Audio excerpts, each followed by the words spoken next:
கடந்த 2019 பாட்டாளி மக்கள் கட்சியைச் சேர்ந்த ராமலிங்கம் என்பவர் படுகொலை செய்யப்பட்ட வழக்கில் தடை செய்யப்பட்ட அமைப்பான பாப்புலர் ஃப்ரண்ட் ஆஃப் இந்தியாவுடன் தொடர்புடைய அப்துல் மஜீத், ஷாகுல் ஹமீது ஆகிய இருவரையும் தேசிய புலனாய்வு அமைப்பு கைது செய்துள்ளது. NIA நடத்திய விசாரணையில் மஜீத் மற்றும் ஹமீது இருவரும் 2019 ஆண்டு பிப்ரவரி 5ஆம் தேதி திருப்புவனத்தில் உள்ள பெரியபள்ளி மசூதி அருகே மற்ற குற்றவாளிகளுடன் இணைந்து வகுப்புவாத வெறுப்பை பரப்பும் நோக்கத்துடன் ராமலிங்கத்தின் கைகளை வெட்ட சதி செய்ததாக தெரியவந்துள்ளது. மேலும் கைது செய்யப்பட்ட 2 பேரும் தஞ்சாவூரைச் சேர்ந்தவர்கள் என்றும் பாப்புலர் ஃப்ரண்ட் ஆஃப் இந்தியா அமைப்பில் உறுப்பினர்களாக உள்ளனர் என்றும் NIA தெரிவித்துள்ளது.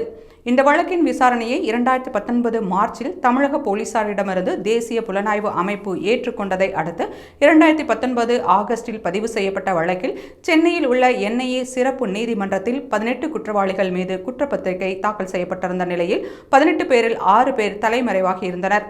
இதையடுத்து தலைமறைவாகி இருந்த 6 பேரையும் NIA சிறப்பு நீதிமன்றம் தேடப்படும் குற்றவாளிகளாக அறிவித்தது.